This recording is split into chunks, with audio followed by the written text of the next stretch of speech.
All right.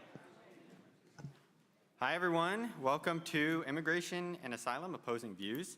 My name is Oliver Kaimlis. I'm a fourth-year joint BA-MA student at the Committee on International Relations here at UChicago. I'm also a two-time former Pritzker Fellows Ambassador, so really love that here at the IOP. I'm excited to introduce our speakers for today's event. So today we have Governor Doug Ducey. He was governor of the state of Arizona from 2015 to 2023. He's a Republican. He's also the former CEO of Cold Stone, if anyone likes ice cream here. As governor, he faced an influx of migrants. Arizona's a border state, and he joined other governors in busing some migrants towards better prepared states. He also supported a controversial construction of a makeshift border wall in his state. He's currently a visiting fellow at the IOP, and I really encourage you all to go to his seminars. Representative Luis Gutiérrez, he represented Illinois' 4th Congressional District for 26 years. He's a Democrat and a longtime advocate for pathways to citizenship for undocumented Americans. He's also a big advocate for comprehensive immigration reform. He joined the IOP as a Pritzker Fellow last year. I have to say I went to every single one of his seminars, and they were some of the best, if not the best, events I've been to at the IOP. So that's the quality of speaking that we're getting today. Today's discussion is going to be moderated by Jonathan Weissman. Mr. Weissman is a political reporter for the New York Times. He's also an award-winning novelist. A few housekeeping reminders before we get started. Please silence your phones. See some people reaching, that's good. Silence your phones. During the event, a staff member is going to put a microphone in the audience. Please line up behind at the beginning of Q&A, line up behind the microphone. We'll give priority to student questions. Before we begin, there's a few upcoming events that I want to point you towards. First, tomorrow, the IOP 24 workshop of the quarter. It's the last IOP 24 workshop, and it is hosting IOP alum Carolyn Hutton, who's Director of Voter Protection and with the Wisconsin Democratic Party. She's going to discuss field organizing, she's going to discuss voting rights, she's going to discuss life on the campaign trail. It'll be at the IOP house at 4. I know this is 9th week, but that doesn't mean that the speaker series is done either. Next Monday, March 4th, we're hosting Vic Barrett from Our Children's Trust, Jade Begay from NDN Collective, and two-time Academy Award winner Jane Fonda at the Rubenstein Forum at 5:30 to discuss intergenerational climate activism. I hope to see all of you there. Finally, a message from UChi Votes. Early voting in 2024 for the 2024 Illinois primary will begin on campus this week. On campus during the week of spring break. Stop by the Reynolds Club on March 13th, March 14th, March 15th from 10 to 5 to cast your vote. If you won't be on campus, Election Day is March 19th. Follow UChi Votes on Instagram or go to uchivotes.com for more information. All right, now on with the event. Please join me in welcoming Jonathan Weissman, Doug Ducey, and Representative Luis Gutiérrez.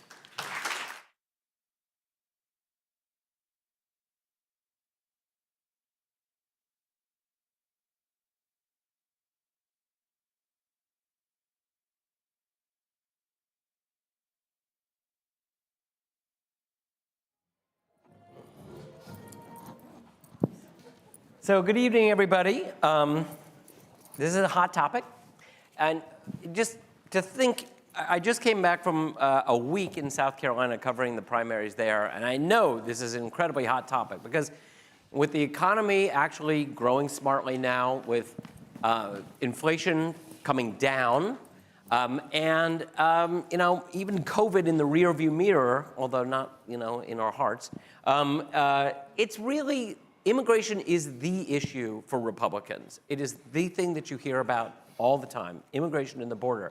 But it's not an issue that Democrats can avoid either. And just today, President Biden announced he's going to be visiting the border in Texas after 3 years of taunting by opponents saying, why aren't you going to the border? He'll also be on the border at the same time, on the same day, that Donald Trump is going to be there. And tragically last week, an undocumented immigrant from Venezuela who was apprehended at the border, then released, then arrested again in New York and released, was arrested this time for the murder of Laken Riley, a nursing student in Georgia. And I'll tell you, remember that name, Laken Riley, because that is going to be the face of the 2024 election for, at least for the Republican Party. You're never going to avoid her. And closer to home, J.B. Pritzker, Illinois' governor, just released a budget that included $181.7 million to deal with the migrant crisis and $800 million in tax increases, which tells you that this is, especially on local levels, this is a zero-sum game. Money for migrants is going to come from someone else. It's either going to come out of somebody's program, or it's going to have to come out of somebody's pocket. The Chicago mayor, Brandon Johnson, is talking about borrowing $1 billion, and some of that would also be to deal with the migrant crisis. I live in the West Loop, and there are Venezuelan migrants on many street corners asking for work, asking for help. If you drive down the median by Ashland Avenue on the median, there are migrants cutting hair, seemingly with nothing to do. They don't have work permits, and also seemingly with very little hope. It is an unavoidable issue. But at the same time, apprehensions at the border over the last month have dropped by about 50%. So we do have a question: is this really a crisis? And I'm going to put that to these two gentlemen. And I'm going to start with Arizona's governor, former governor, Doug Ducey. Governor Ducey is one of the border state Republicans who saw a massive influx of migrants and began putting them on a bus and sending them northward to cities that had promised to be sanctuaries. Also, Representative Gutierrez, I covered actually when I was at the Washington Post as he was trying to pass comprehensive immigration reform, and every time they would get so close, and every time it would be blocked by Republicans either in the House or the Senate. So the timing of this event is perfect, and Governor Ducey, correct me if I'm wrong, but the numbers I saw were 57 busloads of migrants from the Pima border crossing sent to Washington, D.C. Maybe there were more. Maybe I'm not catching them. What was the idea behind what you and Governor Greg Abbott of Texas, and even Ron DeSantis, who doesn't even have a border with Texas, what were you trying to prove, and what do you think you accomplished? So, Jonathan, first let me say thank you for having me here tonight. Heidi, it's great to be here at the University of Chicago. Congressman, I'm looking forward to the discussion and debate. And this is not a new topic in Arizona. We were talking about this in Arizona before it was ever a national issue. I remember when I went to run for governor, I went and met with Mitch Daniels in Indiana, Chris Christie, and Scott Walker, and they'd all say, what are the top issues in your state? And I said, they're education, the economy, and the border. And Chris Christie laughed out loud and said, well, border's not much of an issue here in New Jersey. In 2016, the border became a national issue because of what was going on. I will say under the Obama administration, we had somebody who was very serious about the border in Homeland Security Secretary Jay Johnson, who we worked with closely on the Super Bowl and other issues. There was relative stability brought to the border under the Trump administration in the 2020 timeframe. And there's absolute chaos at the border today under the Biden administration, who reversed all of Donald Trump's executive orders on day one. So what Greg Abbott and I were trying to achieve was, and before I tell you what it was, I want you to know that I went to the White House in a private meeting with Steve Ricchetti after attending the newly sworn-in president's inauguration to say this is a mistake. Steve Ricchetti is a deputy chief of staff at the White House. This is a mistake about what you're doing at the border. The border has always been an issue. We're not asking for the border to be sealed. We're asking for the border to be secure. And there is relative stability at the border right now. And by reversing these executive orders and giving a signal that you're welcoming these migrants to cross the border, you will have absolute chaos. Steve Ricchetti pushed back and said that President Biden's policies were more humanitarian, than President Trump's policies. I would challenge you to look at what's happening at that southern border. I don't think what you see is humanitarian. I don't think what you see in terms of the cartels taking advantage of these poor and vulnerable people in other countries to take this dangerous journey. It's a human smuggling operation by the cartels, but it's also a diversionary tactic so that they can bring fentanyl into the country. So let me finish my thought. So what we were trying to do is get some attention to what is now a national crisis in every state. Now every state is a border state. Do you think I think it worked. I mean, we're talking about it here at the University of Chicago, and you can see the Biden administration jumping through all kinds of hoops to address something that could have been addressed in their first year. Representative Gutierrez, what do you think was achieved by this effort to move or spread the pain of the migrant crisis from the border? I think it was a political stunt. Hey, I think can I say something here, it was, Jonathan, I think first? it was. I'm debating the congressman, not yourself. So it's not a stunt when a city like Douglas, Arizona, and Yuma are overrun by more migrants than they have population in the city. Okay, but keep going. If I could finish. Yeah. I think it's a political stunt. I think it's very cruel. I mean, for DeSantis to send a political operative to Texas, put together 30 Venezuelans, and take them to Martha's Vineyard, offering them jobs, housing, education for their children, when none of that was going to be there. I think that is just, look, it is what happens. The glue that keeps the Republican Party together is being anti-immigrant. It is the glue that keeps them together, and I know that from my 26 years of experience in the Congress of the United States. And yes, Governor, I worked with two of your very good friends on immigration reform. John McCain and I, along with Senator Kennedy and Jeff Flake, another very good friend of yours, we introduced comprehensive immigration reform in 2004. But if I could, because the governor said that Biden repealed all of Trump's executive orders. So this is, reverse them. Okay, reverse them. This is the Cato Institute, just last week. 120 different measures that Biden has taken since becoming president to control immigration at the border and to close the border down. This is 120 different. And I just want to say very quickly, they're not working. If I, I mean, they're not working. Wait. Actually, if I could just, I think, I know that's what you want people to believe. I've got to address some other things, if I can, Congressman. Well, wait, hold on. I'm just trying to get a word in edgewise. At least in the House, there's time, right? Okay, the gentleman from Illinois has 2 minutes.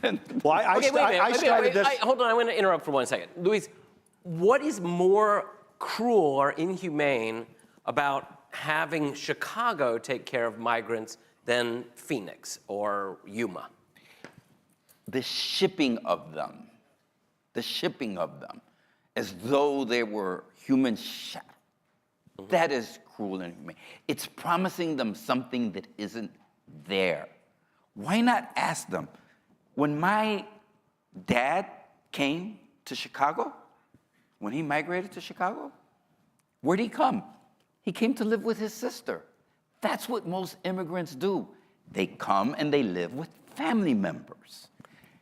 You could organize this. I'm sure there are many Venezuelans that have family members and that we could do this. Look, Governor, I want order at the border too. I think we should have a secure border. I think it is something that is very, very necessary. But at the same time, I have the Cato Institute, not exactly liberal. I mean, they want to privatize the post office, eliminate Obamacare, privatize Social Security. 120 different measures that aren't they working. Say. No, 120 different. Many of them are not like working. Title 42, right? Which is Trump's using the pandemic law to stop anybody from being able to cross.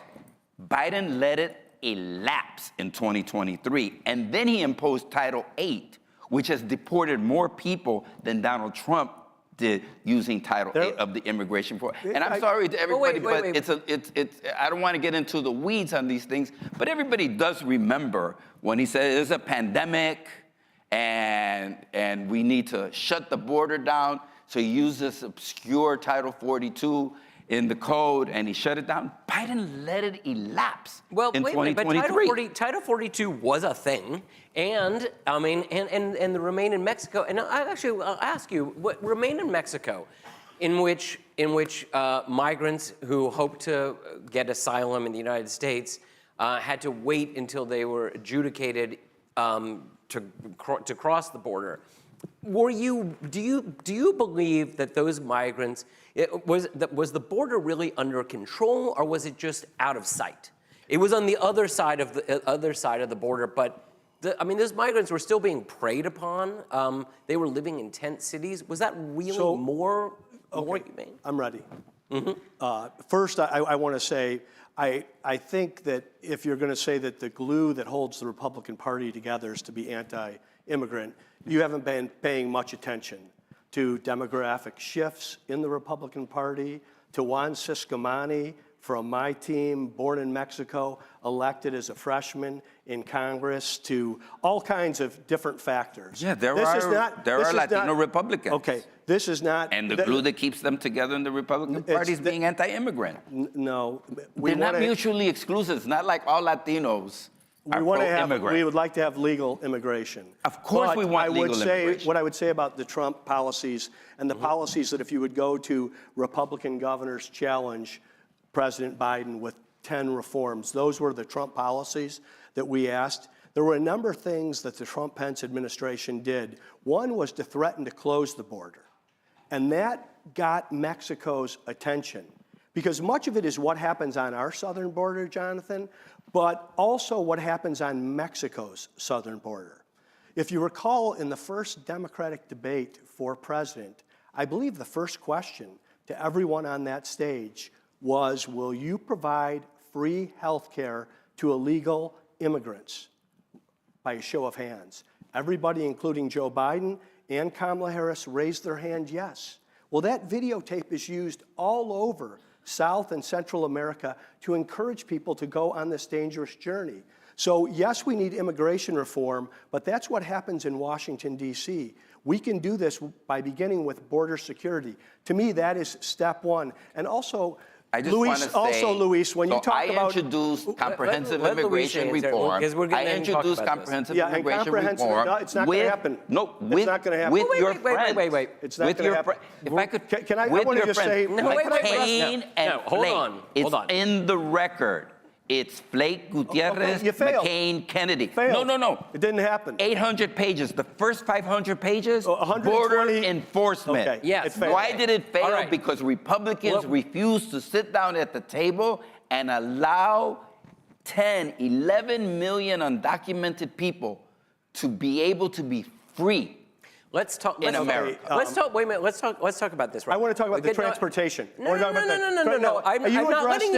not letting you talk about that right now. I wanted to because Representative Gutierrez brought up comprehensive immigration reform, and I want to ask him where the things have changed. Look, there was an implicit or an explicit deal when you were writing these bills, which was the Democrats would accept a clampdown on the border security, new rules on asylum, in exchange for the legalization and eventual pathway to citizenship for undocumented immigrants, especially for Dreamers. That was part of the deal. Now, your own party in the Senate just struck a deal that cast aside that give and take, and just said, okay, we're ready to accept border security only, no path to legalization, no path to citizenship. What does that say about where the immigration issue is now and where your party is right now about I think the Democratic Party has failed miserably the immigrant community of the United States of America. Yes, Democrats have stood up for immigrants. But at the same time, we have acted cowardly in many, many occasions and courageously in others. But I just want to say, Governor, we take our party on when we believe our party is wrong. Your party simply acquiesces to Donald Trump when he says something. And let me just say, it's personal for you. You're from Arizona, you're at the border. Well, it's also personal for him because he did not he did stand up to Donald Trump. We got to get this guy the tape. Okay, let me just, if I could just, it's also personal to me. I have two wonderful son-in-laws. Can we talk policy? From Guerrero. No, let me finish. From Guerrero, Mexico, right? When Donald Trump, and I'm going to talk policy, when Donald Trump begins his campaign for president of the United States and says Mexicans are murderers, rapists, and drug dealers, they're bad people. When he starts with that, and then a man in Texas drives 7 hours across Texas to murder 23 Mexicans, because that's what he did in El Paso, Texas. Policy and words matter. And those are not the policy and the words that have always represented the Republican Party. And I will share some more of that later on today. Well, I don't know how much that's going to do to solve the immigration or border security issue, but you can keep going down that path if you would like. I'm not here to defend what is happening in Washington, D.C. I think there is plenty of blame to go around on both sides. You're talking about a deal that was negotiated before I ever entered public life. I'm talking about what you deal with as the governor of Arizona, and I will tell you the debate has changed.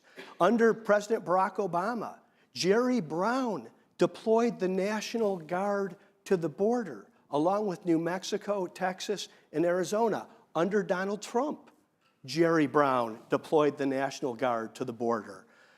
Now, under President Biden, Greg Abbott and I had to found the American Governor's Border Strike Force to get people to send National Guard and law enforcement because there was a dereliction of duty. The border was wide open and unprotected.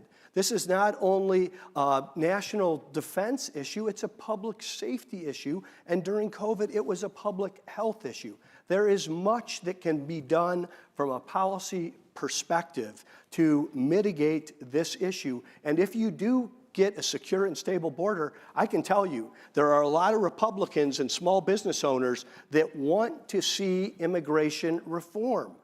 I think the country has a big, open, and welcoming heart when they think there is stability at the border. And today, I believe there's a crisis. Look, if you haven't been to the border, you should come. And I'm so glad that President Biden, after 50 years in public life, now chooses to see it. I have been to the border. I know you're approaching this as a governor, but I do want to ask you, that deal that was struck in the Senate, would you have accepted that deal? The deal, what Jay Johnson told me, and he said this on public television many times, the first number he would look at when he came into work in the morning was the number of crossings. If it was over 1,000, the border was in crisis.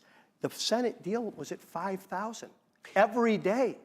I think that's a non-starter. It was 5,000. Yeah, but Republicans have made it sound like you had, once there were it was 5,000 contacts, 5,000 apprehensions. Right now, that's virtually every day. I mean, that would have shut down the border under that deal, right? I mean, that is the number of apprehensions. Well, not the way I don't read 5,000 crossings as a border that's shut down, a border that's stable. No, that was the trigger to shut it down. I do believe in our process and our system. So if the Republicans and the Democrats negotiated a bill in the Senate, which they obviously did not because it didn't go to the House, if everyone accepts that and it goes to the president and it's signed, then we'll have a change in policy. But that's on Washington. We're never going to have a change in policy. Wait a minute. Why didn't Donald Trump will pass never allow an immigration reform bill. This was not an immigration reform bill. What he did with the Senate is he spoke and he said, no, don't give that to the Democrats. Say no to that bill. We cannot give this up as an issue. And that's exactly what happened. And what did Johnson do in the House of Representatives? He's still Speaker, I think. We don't know. They keep changing them. So what did he say? He said, President Trump said, no. This is a man that 6 years ago said he detested Donald Trump. Now he went and kissed the ring of Donald Trump. The important thing is, you're right. Even when Democrats turn their back on their principles and make it harder for asylum seekers to achieve asylum, even when they say we will give you $20 billion more so that you can have more Border Patrol agents and do more at the border and get nothing back for the incomprehensive immigration reform, you're right, things have changed. But they still say no, because the glue that keeps the Republican Party together is being anti-immigrant. I reject. Governor Ducey, I'm not taking sides here. It is what Representative Gutierrez said is factually true. Donald Trump actually said it out loud. Do not pass this bill. Do not give Joe Biden this win. I don't want that. And that is when, I mean, even some of the people who co-authored that deal stepped aside. So what does that say about the seriousness of the Republican Party Jonathan, about fixing the problem? Jonathan, I am not here to defend Congress, all right? So you're What going to have to about the find president? somebody else that does that. I'm telling you about the ideas and the solutions that I've seen bring stability to the border, what can come again, and what might be good immigration process. The bill that you are talking about was never voted on in the Senate and never put to the House. I mean, this is on Senate leadership and this is on House leadership to advance those bills. It is under leadership to advance those bills. In this case, it is on the de facto nominee of the Republican Party for president. Do you know the person first bill I passed as governor? It was the American Civics Act. It's so that every kid in Arizona has to pass the same citizenship test that a newly naturalized American has. And what's in there is that there are 3 separate and co-equal branches, all right? So this is on Congress, and Congress has failed, and they've been failing for 20 plus years. So are you saying that Donald Trump has no influence on the Republican Party in Congress? No, I did not say that. I said Congress has failed here. They were failing before you ever heard of Donald Trump as a public candidate. It is the glue that keeps the Republican Party together, being anti-immigrant. That's a trope. And you can talk about the border, and just act as though there aren't 11, 12 million undocumented workers in this country. Well, I'm not acting like that.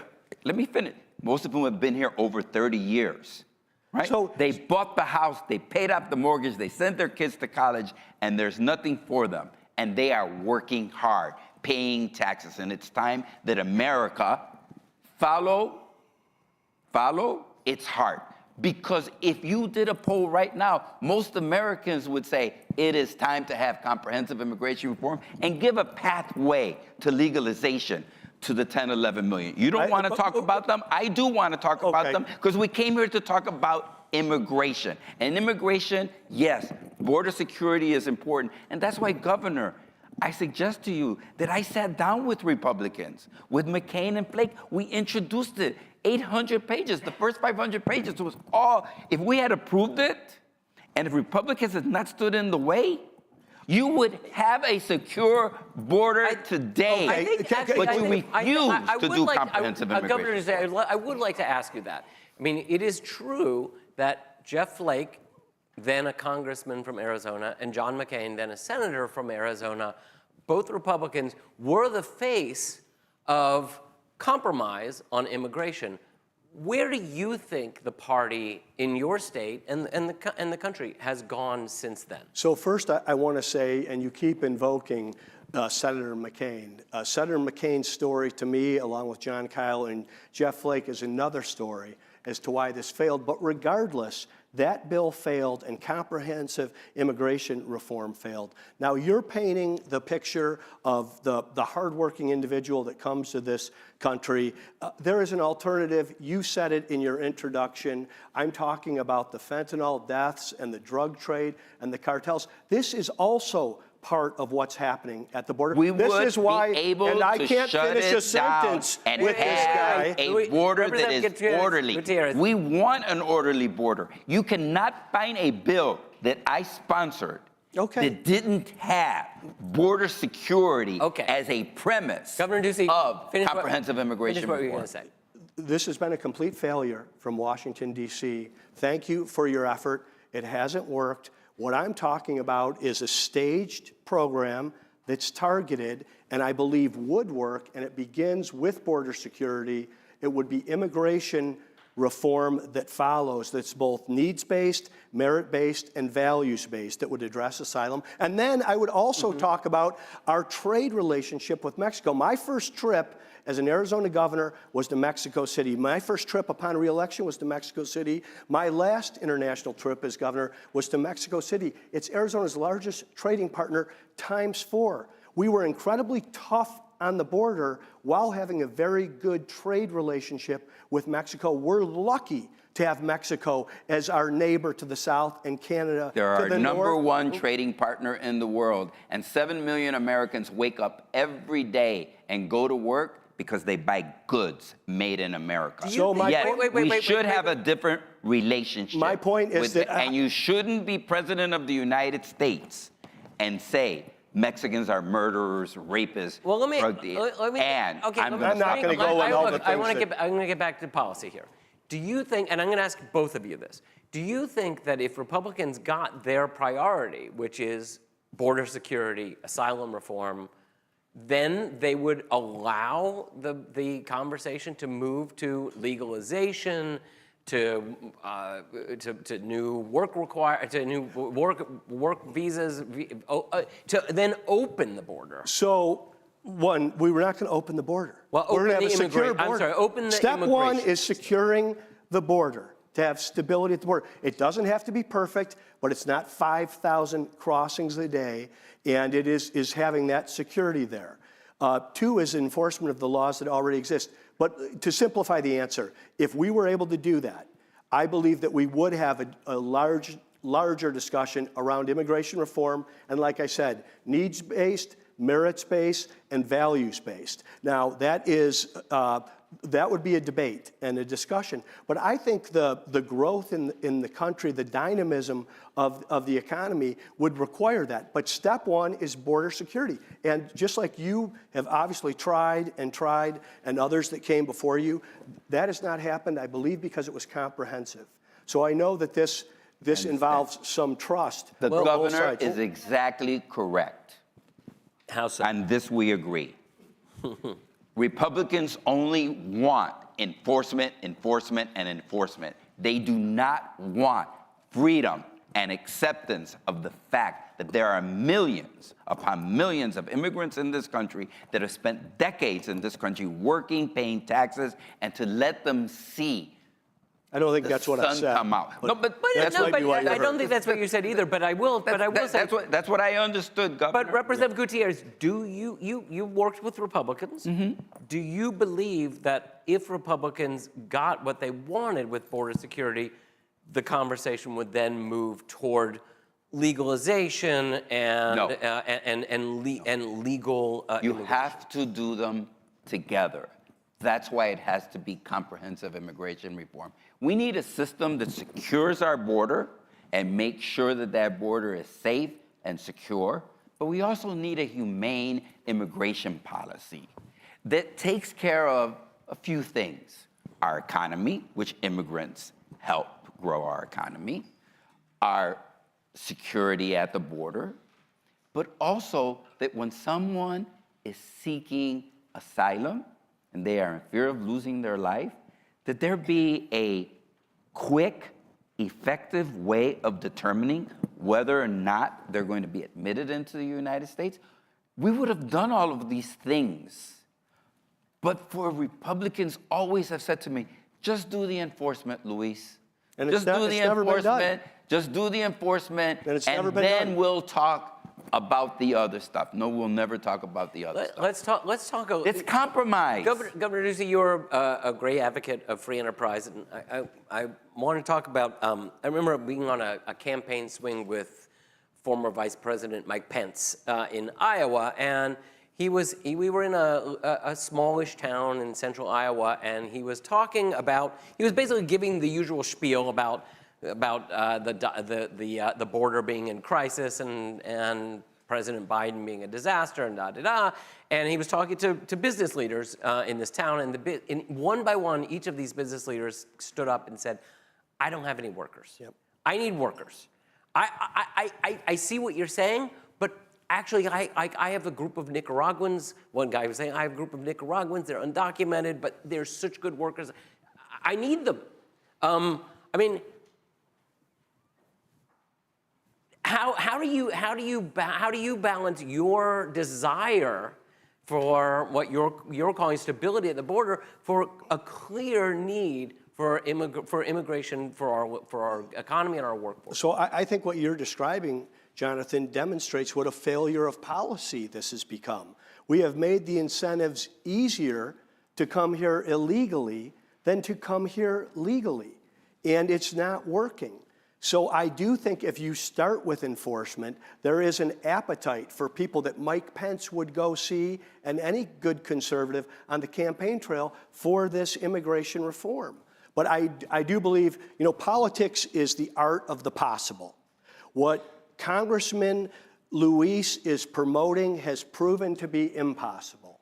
What I am putting out there with border security first and immigration reform second, well, let's see if that's possible. And I will not be leaving the conversation once we secure the border. I will be the advocate for needs-based, merit-based, and value-based, including asylum. But it requires some trust Governor, here, Congressman. You're right. And I heard that argument before, and women heard that argument It for hasn't been hundreds tried. of years. Just compromise. We'll let you vote one day. Well, they stood up. And they demanded change, and they demanded equality. And it is time that we have comprehensive immigration reform that allows all of the things you want to do, Governor. I'm with you. I agree with you. They are all in the proposals that we have made. But I think words matter. We want to talk only about policy. I'll talk a little bit. Can I just give me a moment? I'll talk a little bit about policy. We lead the world because unique among nations, we draw our strength from every country of the world. If ever we close the door to new Americans, our leadership in the world would soon be lost.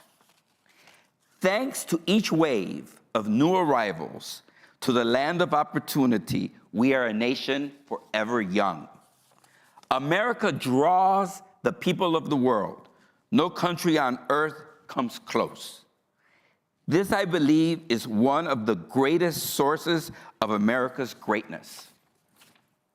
Ronald Reagan, leaving office, said, I need to leave this message. And this is part of his final speech. And now we have a candidate, your presumptive nominee, talking about how immigrants from around the world are going to poison the blood of America. And then he says, well, I just don't read Hitler in Mein Kampf. Really? That was a great speech, and I think Reagan placed it in the penultimate days of his presidency for a reason. And but it was also a different time. You saw what was coming. No one sees what's coming. You deal with it in real time. I think people can that's see a what's wonderful coming. speech, and let's secure the border and then reform immigration. Okay, wait. But Jonathan, No. I think words matter. I think, okay. This is where the Republican Party was in 2008. Today, it's talking about poisoning the blood of America and using fascist statements from Mein Kampf written by Hitler to run for president of the United States. Do you denounce Donald Trump and using that statement? I'm here to talk border security and immigration. Of course.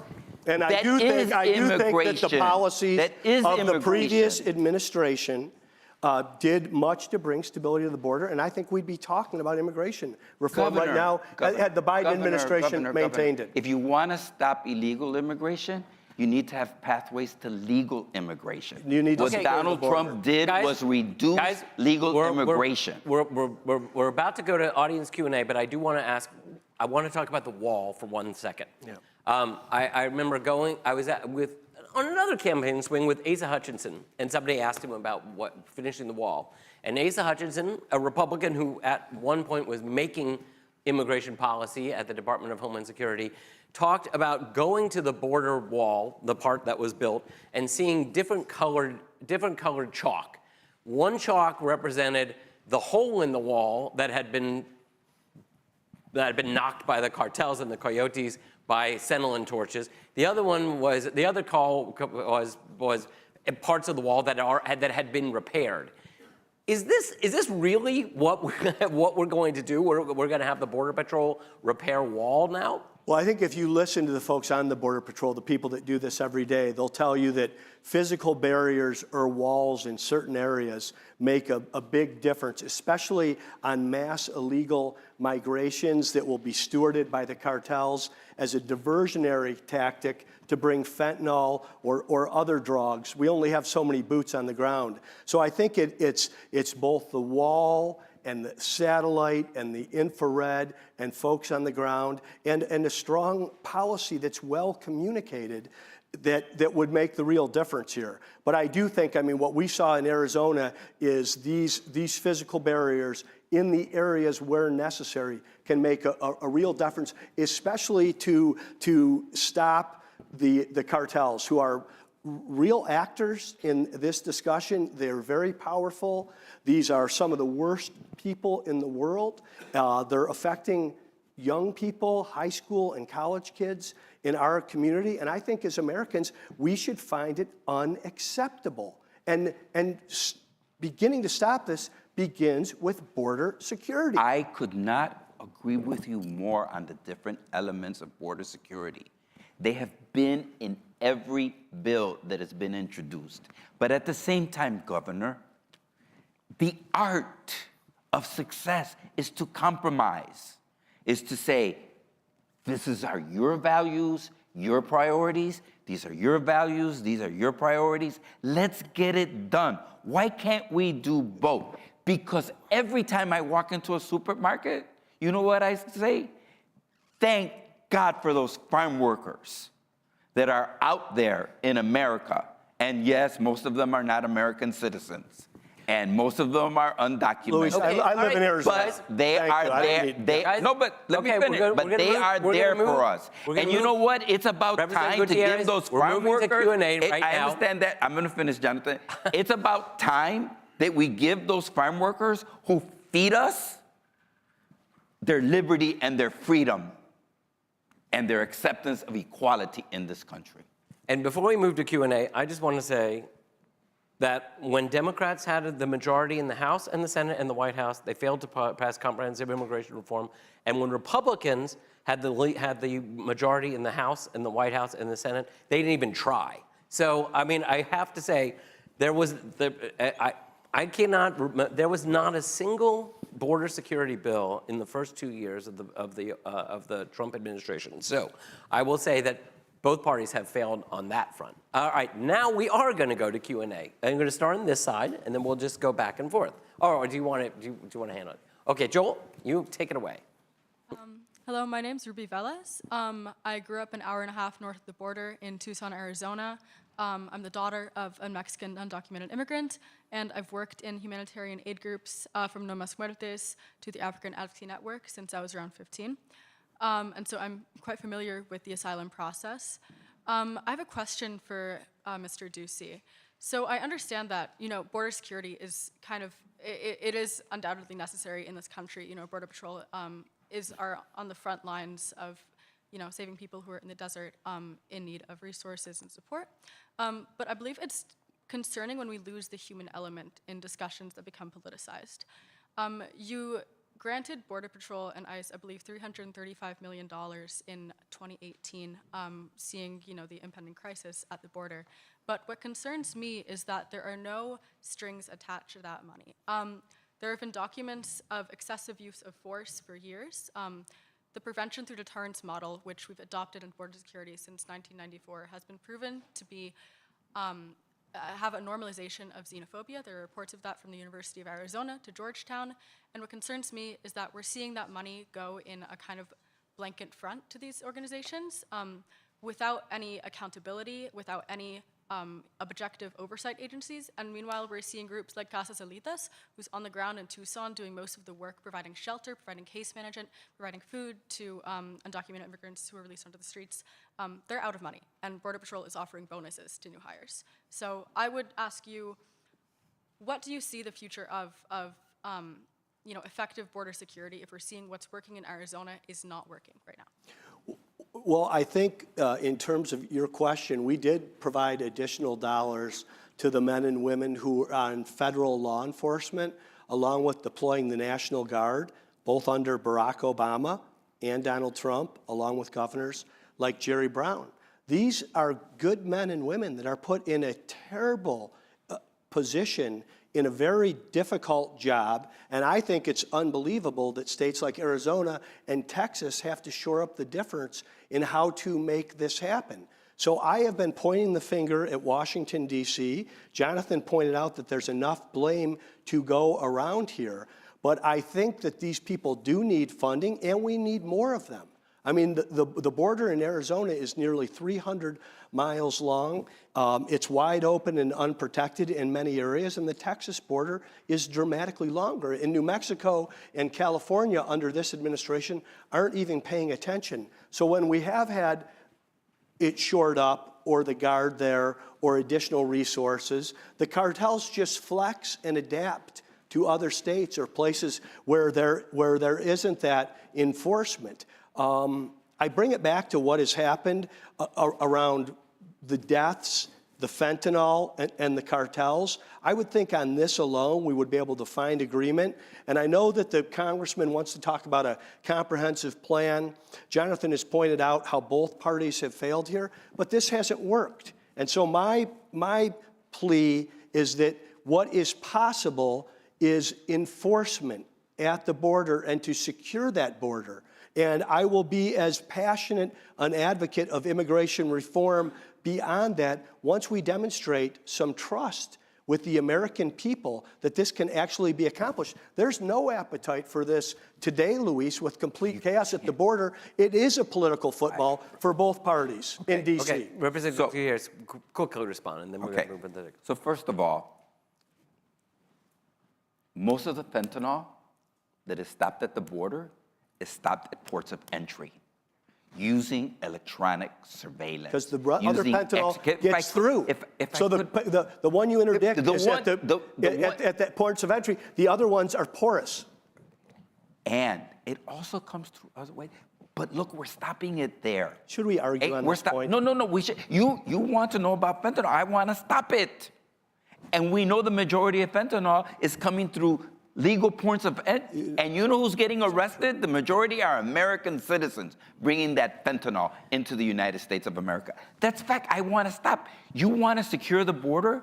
If you want to secure the border and you want to stop illegal immigration, you need to have legal pathways of immigration to the greatest nation on earth. We do have. And with this, I will finish. No. This is Next question. With this, I will finish. No, Representative Gutierrez. No. We need to get more questions. I just need to finish this thought. Here's what Biden did. He said to Nicaraguans, to Venezuelans, to Cubans, and to Haitians, I'm going to use humanitarian parole. 40,000 visas. You got to be sponsored. 90% shut down in illegals trying to cross the border from those 4 countries. It works. Legal pathways work, and they are also humane. Okay. Very interesting point. I mean, it's an excellent point. You guys are really identifying just how broad the issue of immigration and border security is. But don't respond now. Yes. Hello. I'm Thomas. I'm a 4th year at the university. It would seem uncontroversially good to have more highly talented people in the U.S. Regardless of the security of the border, why not now make it easier for highly talented people to legally immigrate to the U.S.? Thank you.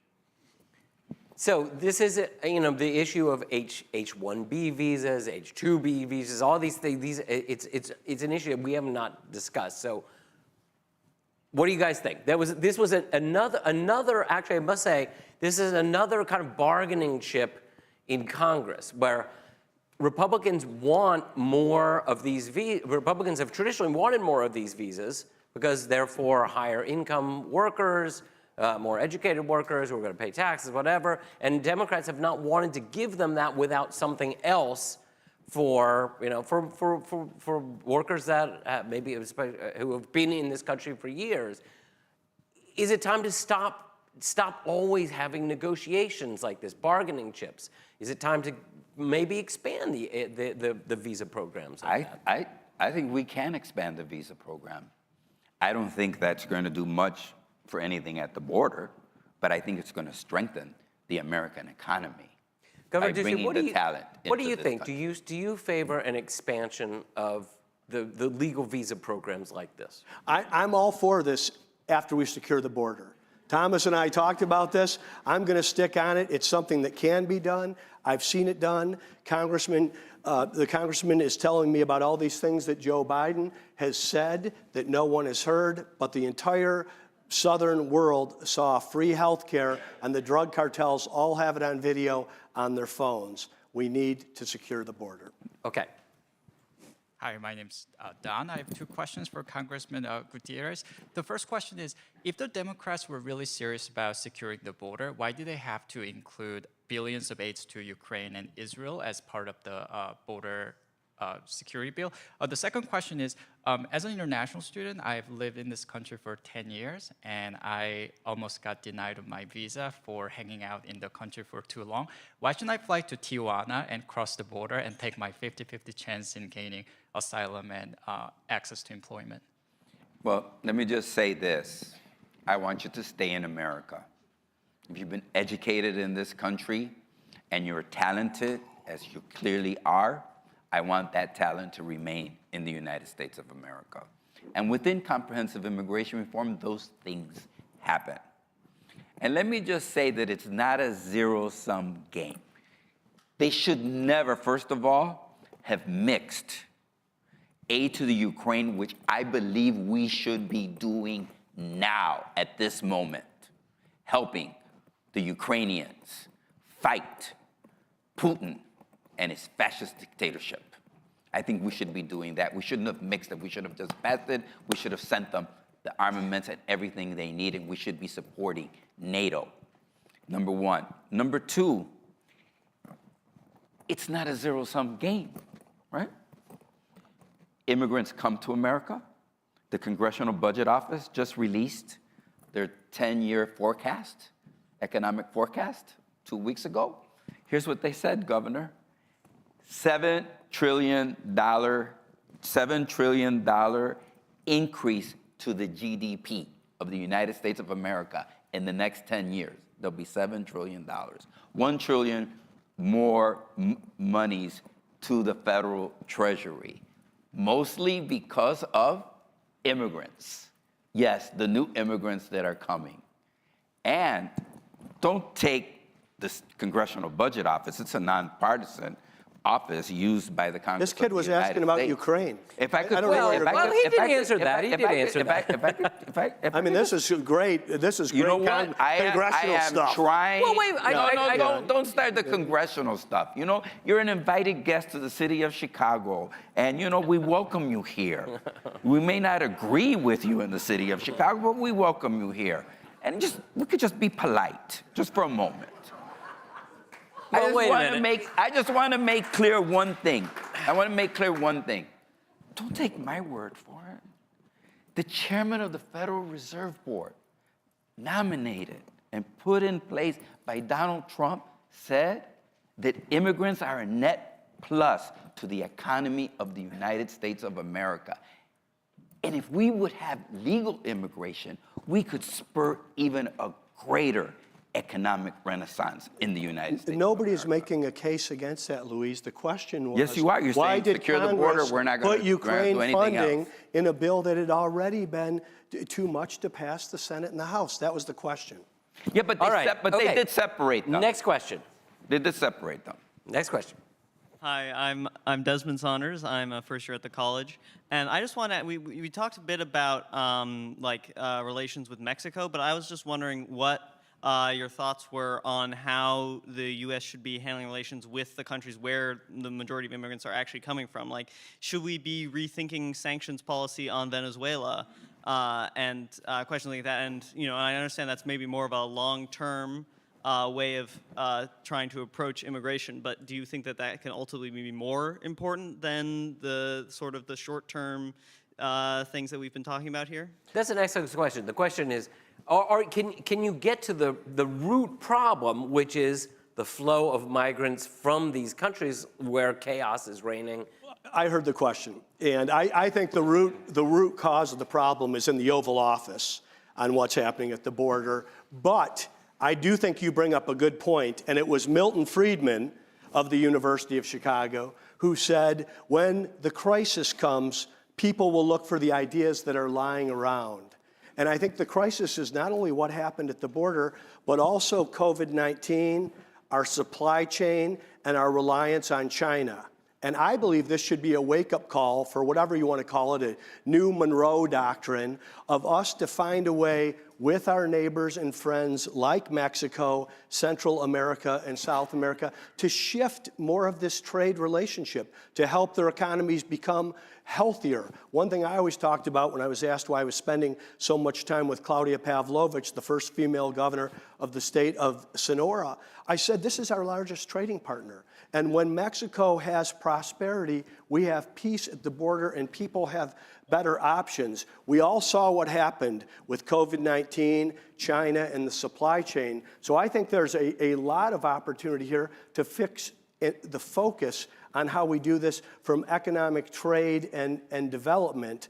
And I think that's wide open. You want to take a crack at this? Look, the sanctions and the strangling of the Venezuelan economy has consequences. And if you are on the one hand saying you're going to fight Marxism and communism, don't be surprised when hundreds of thousands of people knock on your door saying, here we are, as Venezuelans have come fleeing. 7 million Venezuelans. But here's what has worked. You know why fewer Venezuelans are being detained at the border? Because the president used legal pathway for Venezuelans to come. And moreover, they don't cost anything. Why? Because they can never be a burden. Why can't they be? Because they must be sponsored by an American citizen, and the American citizen must have the resources to make sure they're never a burden, or they pay the consequences of any debts that arise from their presence in the United States. So I think our consequences, yes, there are consequences.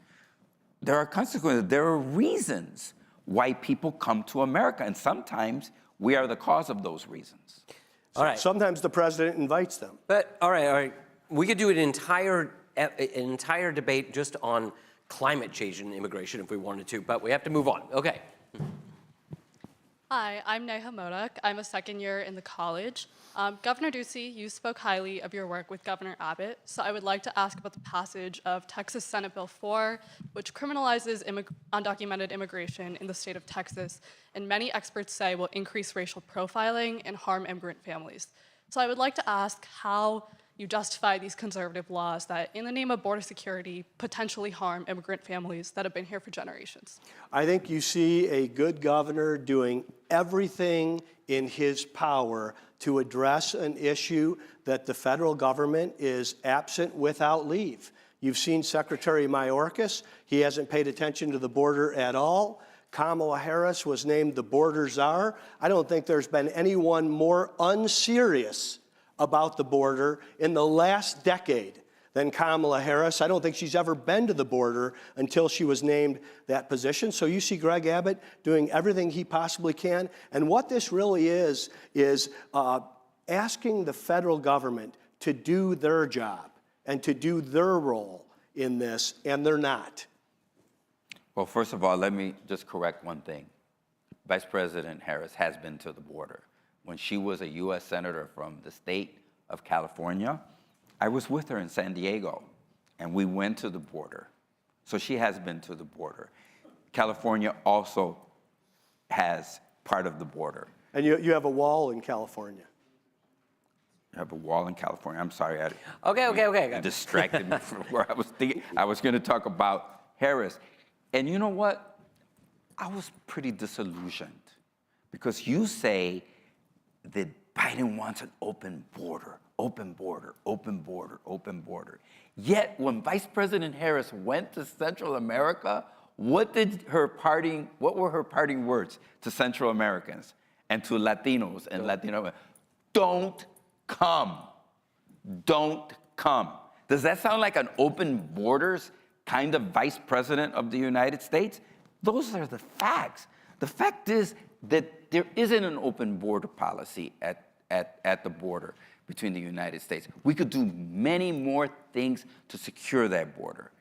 But the fact is technology exists, and the fentanyl and the drugs that are killing hundreds of thousands of Americans, they're coming through secure ports of entry. Let's put the money there and the resources there as we redouble our efforts with the Border Patrol. But Governor, you have to understand, the way you stop illegal immigration is by having pathways of legal immigration to the United States. I do understand this, and I have been to the border, and I want you to know, first, the congressman is asking you not to believe your lying eyes on what is happening at the border in terms of the amount of migration that is there. And he's also saying that the majority of our interdiction on fentanyl happens at the ports of entry. If you were to go to Rocky Point from Arizona, you go through Lukeville or other places. And yes, there's interdiction there, but there are also people streaming across the border who are never caught. Who are never that they're caught. not streaming. I'm simply saying We're talking about millions of people We're talking now. about somebody with a backpack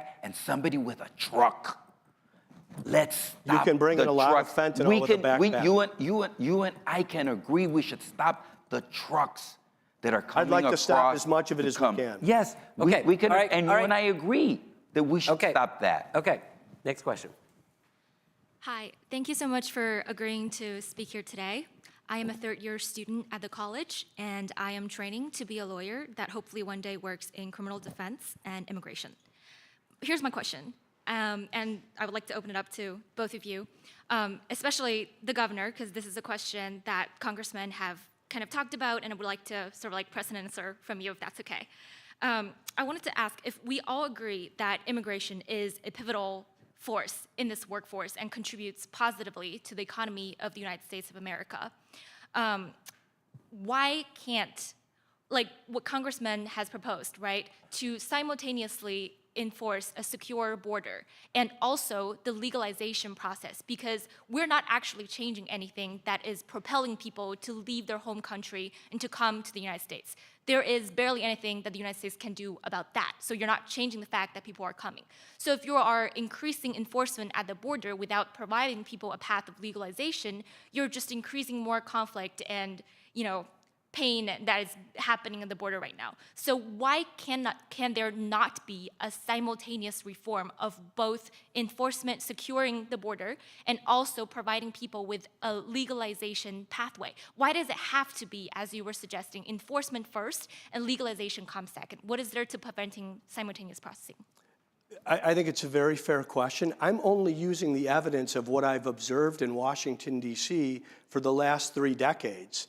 This has not worked. It hasn't happened, whether under a Republican president, Democrat president, full majorities, or divided government. So I'm offering something that I believe can work and would accomplish what we want in terms of what the intention is of these bills, but they're not passing the United States Congress. They're not getting out of the House or the Senate. So what I'm putting is a 2-step process, a 3-step process at the most that would put this issue behind us. And I will tell you, as the former governor of Arizona, I would love to put this issue behind us. I'd love to argue about all kinds of other things except this issue, which has been consistent and persistent for now 20+ years. I'm sorry And to again, interrupt. Like, what we would need you a like to see so that you might agree to a simultaneous processing? Like, what is there? Clearly, there's something that you're not happy with at the moment, but is there anything that you might see that might make you change your mind, that might be open to, processing them at the same time? Is there anything? Well, the devil is always in the details on these issues.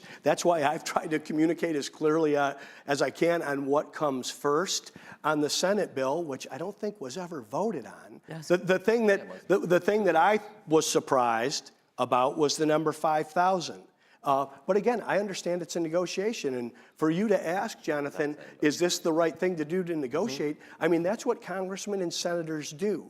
I didn't have to do that as much as a governor on legislation, because you can threaten with veto or cajole on a bill that you will sign. So I do think we've seen a lack of leadership on this, and it was good for you to point out that in the first 2 years that this didn't happen in 2016. But what I'm putting forward is very solvable. And then I do think this would not be only Democrats that would be beating the drums of fixing immigration. And the other thing is, we do have an immigration system right now. Yeah. I would say it's broken and not working. It is broken. But we do have a system. We agree. There. We do not have security at the border. I couldn't agree. I don't disagree with you. But I've been invited to that dance before. The first step, second step, third step that you're talking about. Guess what? It ends in enforcement, enforcement, enforcement, and never allowing 10, 11, 12 million people to come out of the shadows. They have millions of American citizen children. They've been contributing. You know what? I'm more for security than you are in that sense.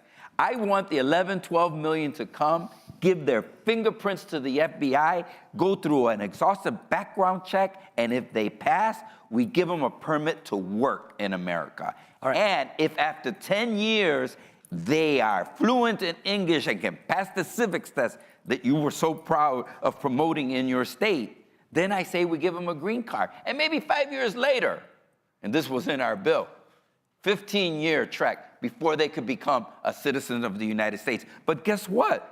We know they're on the books, we know they're paying taxes, and we know who they are and where they are. Next question. Continue the theme of the last question and the governor's law for civics education. I wonder if the immigration issue would be less contentious if there were adequate institutions to assimilate people to American life by having literacy, high-quality early child care, and education in civics and history, read history. So this is something that would require resources, but it would enhance the capabilities of people, and these programs really should be available for natural-born Americans, where there's a rather pathetic level of literacy in a lot of places. So I wonder if there's a vision of improving these institutions for assimilation, which really means improving education. And it could be both public and private, not just like a public education system, but as Cato would do it through scholarships or vouchers. But then in exchange for all of this, that there would be controlling the number of people who flow into it, so it's not just overwhelmed. Arizona has been very innovative on educational reform and education freedom. We were the first state in the nation to pass the universal ESA law. So every family in Arizona has access to their taxpayer dollars to send their children to the school of their choice.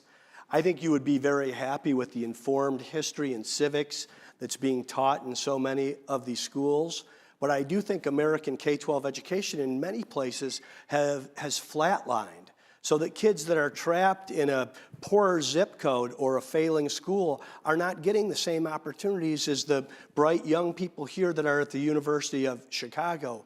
I do think we're adding a whole different issue, and so much of this, Congressman, that we've discussed today is solved at the federal level. K-12 education is a state issue, and we have no desire for the federal government to get involved. Guess what? I'll tell you. In our comprehensive immigration bill, we require people in the first 10 years to be fluent in English, and we provide programming dollars to get that done. What could be more American than that? Okay, so that last they question. can pass a civics test. This What will, could be I think more this will be American the than last that? question. Hi, thank you both so much for your time. My name's Bella Wexler. I'm currently an undergraduate student in the college here. I'm also a product of the public education system in Arizona, my entire childhood, essentially. And so I also want to just make a point about what you just mentioned, former governor, about the education system in Arizona as being pretty top of the line and improving. I just want to point out that Arizona is home to the last remaining English-only education law in the country. All of the other states that had some form of this law have since gotten rid of it because it is empirically proven to be severely disadvantaging to English language learners, especially people from immigrant backgrounds who are coming to the States trying to learn English without sacrificing their heritage. And that's called Proposition 203, by the way. So I just wanted to ask a question, primarily to you, former governor, about political buzzwords and dog whistle politics. So I wanted to just ask if you could quickly define in concrete terms what you mean by security and order at the border, as well as who the Republican Party envisions to be kept out by these terms, especially comparing the reception of white Ukrainian asylum seekers to non-white Ukrainian and Latinx asylum seekers in our country. Thank you. Sure. So, Bella, I would define enforcement in terms of some order and structure at the border. I think just like if I invite you to come over for dinner, I want you to come in through the front door. I don't think that you should go stay in the garage and come through the back window. We have to have an idea who's coming and going. In Arizona, we have a border in many places like Yuma, where our ag community is, where there's a lot of good folks from Mexico that don't want to live in Arizona. They live in Mexico, and they come over the border every day, and they return every day. And there's some order to it. And like I said, the border doesn't have to be perfect. I'm not looking to seal the border. I'm looking for some security and stability at the border. I'm sure we could define that in law, in policy, but I think that Americans would know when it is at that point, and then we would be able to move forward on so many of these other topics. And what we want to do is reform the immigration program. That would allow for legal immigration. And what we want to stop is lawless immigration. And that would be the objective. I couldn't agree with the governor more. But Governor, we have a problem. Every time we had a partner, we had John McCain. He's not there anymore. We had Jeff Flake. He's not there anymore. We had Paul Ryan. He's not there anymore. The reason I read the excerpts of Ronald Reagan's last speech, there is no Ronald Reagan in the Republican Party. There is nobody to sit down and have a conversation about comprehensive immigration reform so that we can do the things you want to do and do the things I want to do and prioritize. We can secure the border and we can have a humane system of immigration that strengthens our economy.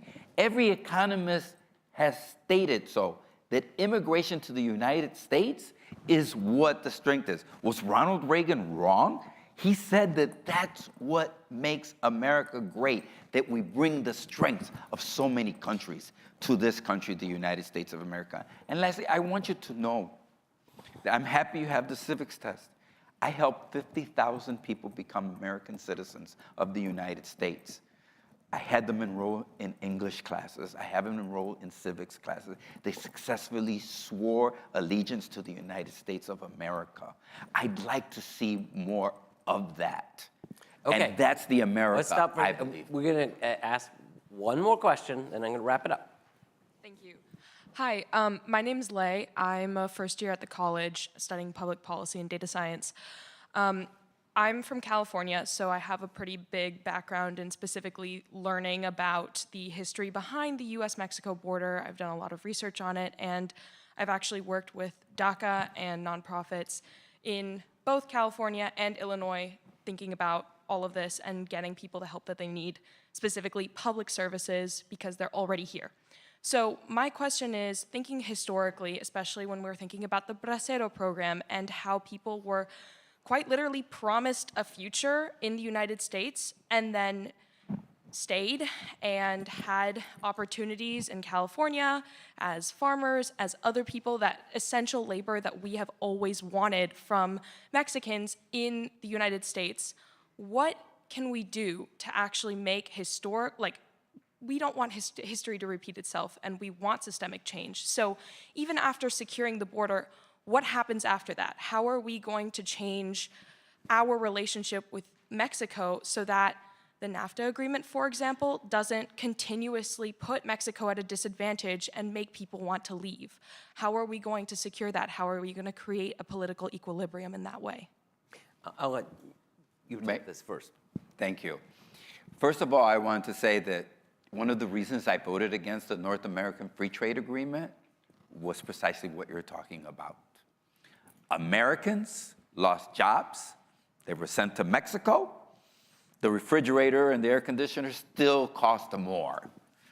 But Americans lost their jobs, and there was no security for them. And I'm happy you bring it up, because our history is soiled because of our relationship, especially with Mexico.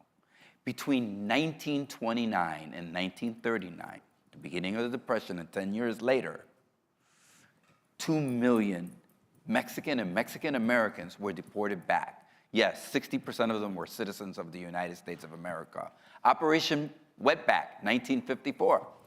Eisenhower becomes president of the United States as a turn operation. 1.3 million Mexicans deported.